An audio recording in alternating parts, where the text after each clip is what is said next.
Meditations on presence and absence. The earth, the body, the tower, the self, the singular cyclopean I.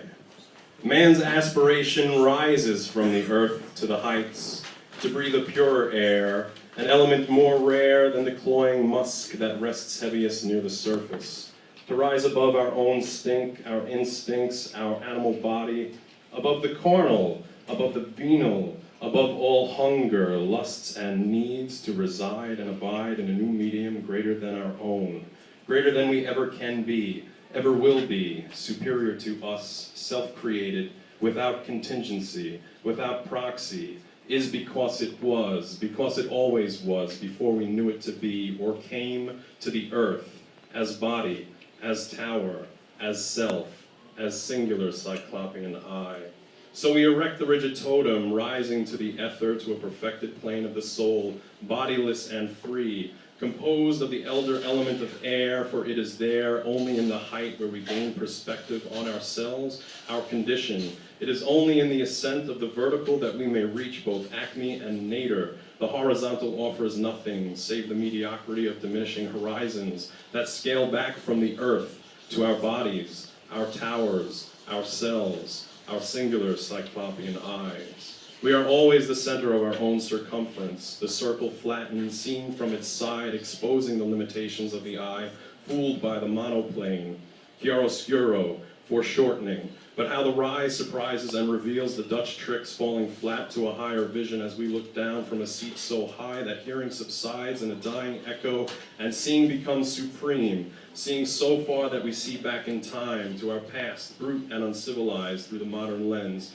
seeing where we are today, less savage and advanced, learned but still with much to learn, and there we too can sense tomorrow, where we'll be closer to the unknown dimensions of the hidden soul. And so we reach further, strive higher, and our eyes rise to the heavens, to the deeps of space, whose light is older than time. And it is there we see not the soul, but our doom, our fragility and smallness in the midst of immensity. And there we must ask, as the philosophers ask, what will become of us in a darkness so vast that our voice is swallowed without echo? For it is here where we tremble in fear of not finding ourselves in the depths of the mirror, the black mirror that reflects nothing, not even ourselves, who have made the mirror with our eyes swollen with tears at the loss of not finding something familiar, something more like ourselves, like the earth, the body, the tower, the self, the singular cyclopean I, hospitable and welcoming, a face reflecting our face, our smile returning the nod of mutual recognition.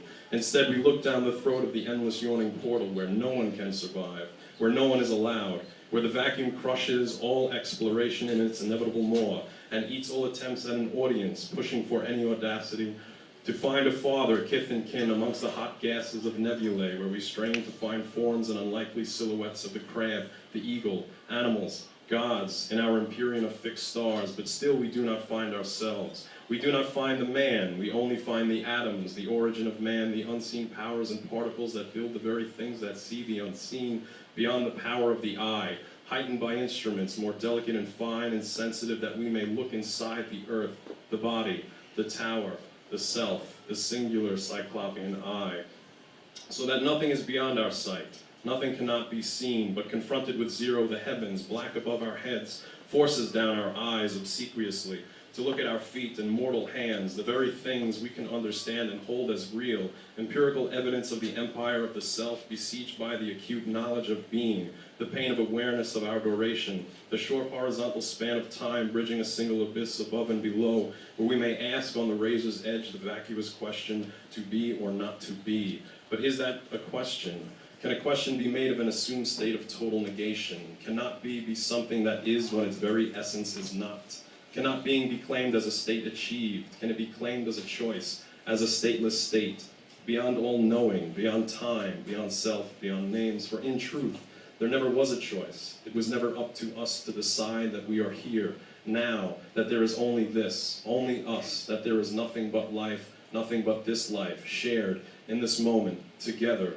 this fragile state of being. On the precipice of knowing, we force a bitter smile through the salinity of tears, the red face crumpled in anguish, oozing its salt into the wound of the mind, And we know, as we have always known, that our exit from the stage only stops the pain of our knowing that beyond this is nothing, is not being, and how now in the agony of knowing we cling tight, hold on harder, dig in the claws to resist the change from form to form and from form to formlessness, from knower of the known into the unknown and utter horror that is the emptiness of oblivion, the enduring silence, sovereign at the end as it was in the beginning of creation, the lingering silence behind all words and sounds there, waiting with implacable inevitability, where we all stand as equals before the black majesty of death, the great Democrat sparing no one, complete and utter negation, the sinking emptiness of the soul, sick with knowing, and left to ask who will remember the earth, the body, the tower, the self, the singular cyclopean I.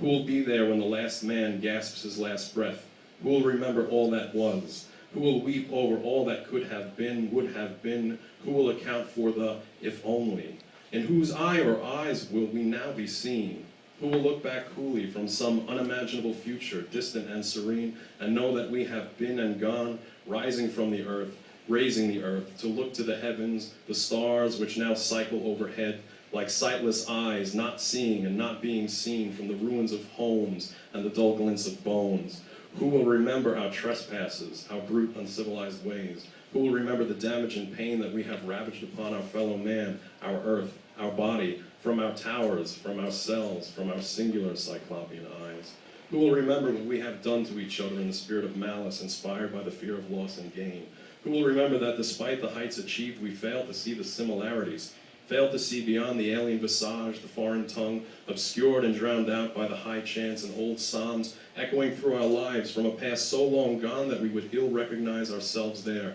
a past so distant and isolated that it is as if it never was. And we shake our heads now as we will in the future, shake them in shame for what we were and are, have been and done, and looking back upon past times and past selves, we all must agree how far away the former empires seem, how pathetic our attempts of control, the flags, the borders, the walls, the jails, naming and enclosing nothing. There was no greater time in the past, no golden age of heroes and giants, only age upon age of ignorance that is now slowly falling away like scales from our eyes, showing new proportions and a better balance for a new tally, sum and score, and retrospection recalls nothing but contempt of our past pride, our slow achievements, banished by the bitter laughter of today and tomorrow, because we are still here taking without perspective, without thanks, taking in fear, hoarding, protecting this fear, because we cannot let go, cannot accept the simple fact of change, the endless flux that drags us closer to the edge, closer to the horror of complete liberation. Change, the very thing that does not change because it is the thing itself. We must welcome it, embrace it, as a part of and apart from us. And as we open up to it, we are plunged, head down, falling, tumbling, head over heels through the darkness towards a future unknown, a future terrible in our ignorance of it, and our sublime innocence of it. And when we know in our bones the mystery of the unknown and accept it and surrender to the fear of falling, gravity gives way to complete and total levity. There is no bottom. There never was. We are falling together, and we open our eyes and our minds to the laughter and the tears falling, changing, exchanging between us. And when we see our face in the mirror of the other and know that all we have is time, here, now, how all we have is each other, sharing the pain of knowing, our limit in time solved and salved by the comforting presence of family and lovers and friends, the kith and kin kind to each other, rising to see in the other's face their unrivaled twin, in the earth, the body, the tower, the self, the singular cyclopean I. Those who have looked into the face of the abyss unflinchingly have found the summit lonely, narrow, cold. And for all that they have seen that they are not alone. They have seen that they are connected and must return to the earth, to the body, the edifice built with great artifice and raised to the heights, to reach the unreachable and grasp the ungraspable. And as our fingers close on air, empty is the hand, the mind, and we understand that the tower, like the self, like the singular cyclopean I, is now no longer necessary. And we can collapse in upon ourselves, returning home to the earth, to the grave, fearless and free. And when we fall, let us fall, for we all carry the tower inside us. Thank you. All right, sorry, that was very long-winded. I know we were right